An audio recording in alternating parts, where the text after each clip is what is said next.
That's a little complicated than we might want it to be, but it sounds good.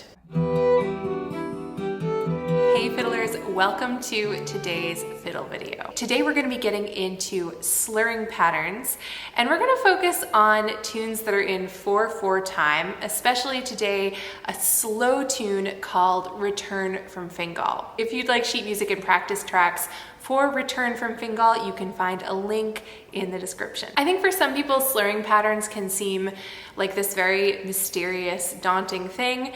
They really do not have to be, and we are going to get into just a few of them that I use an awful lot, and I wouldn't necessarily generalize this to the entire fiddling world, but I'll tell you a bit today about what works well for me. We're going to be talking about 4 different slurring patterns today, and I use these in reels whether they are slow or fast. One of the nice things about fiddling is we get to choose our slurring patterns. That's not all necessarily defined for us, so we get to use our own creativity. But at the same time, that can be a little daunting because where do we even start? And if you have some slurring patterns that work well for you, it might help you out a bit in your tunes by making it easier to get to the right part of your bow so you're not running out of bow. Or it might kind of give the tune a smoother sound, or it might help you accent particular notes that you want to accent. So there are all kinds of good reasons to use these slurring patterns. So first, let's listen to this tune without any slurring. This is how it might sound.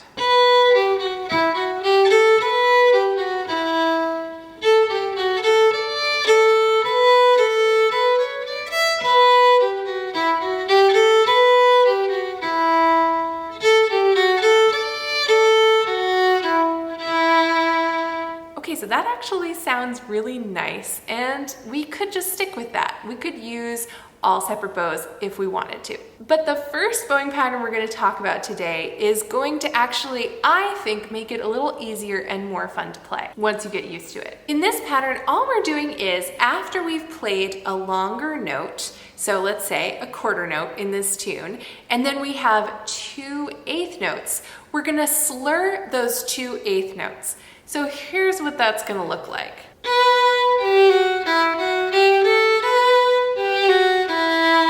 So all we're doing there is after the quarter note, which is a slightly longer note, we've got a couple of eighth notes which take up the same time as that quarter note. So we're going to slur those 2 and make up for the lost ground of that quarter note. So it's going to look like this.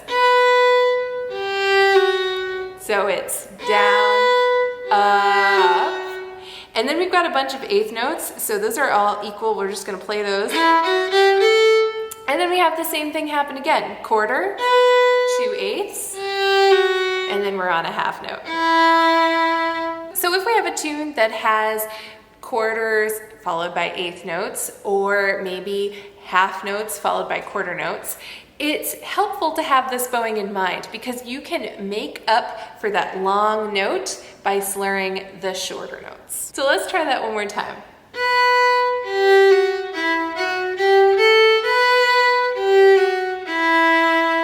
All right, for the next few bowing patterns, we're actually gonna modify the melody a little bit. Instead of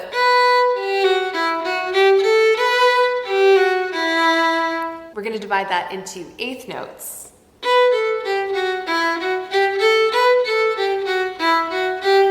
So now we've got 2 measures of eighth notes to work with. So here is what bowing pattern number 2 is going to sound like.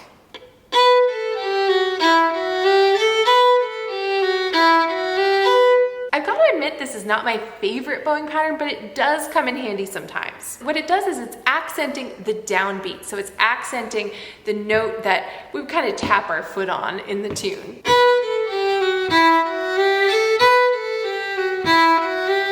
And it does that by doing a down bow for the first note in a set of 4 eighth notes, and then an up bow for the next 3.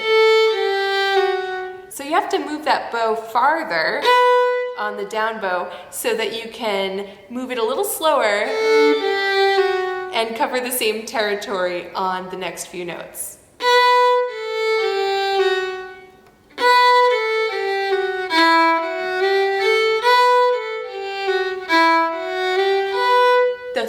slurring pattern is going to sound like this.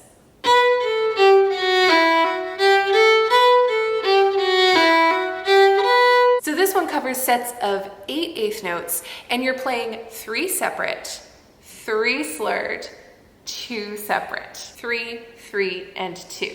I know that's a little complicated than we might want it to be, but it sounds good. So this is what you're doing. Down, up, down, that's your 3 separate, then 3 slurred, then 2 separate. So it's, and I just like the sound of that. I don't entirely know why, I just do.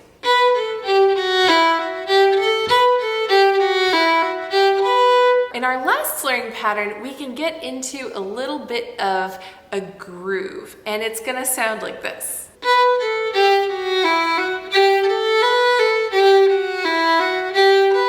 So in this pattern, we have a down bow on the 3rd note in each set of 4 eighth notes. Everything else, we're trying to slur it on an up bow. So this pattern is very much like that 1 down, 3 up pattern we were talking about earlier, except that it's on a different part of the measure. It's not on the downbeat. So instead of going 1 and 2 and 3 and 4 and, you're going 1 and 2 and 3 and 4 and. You can start this off with 3 separate bows.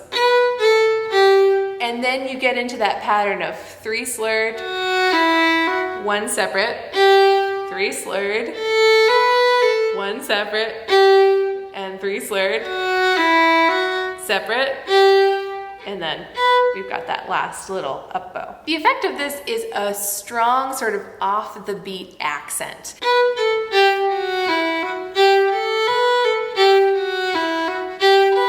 All right, fiddlers, those are all the slurring patterns we're going to talk about for today.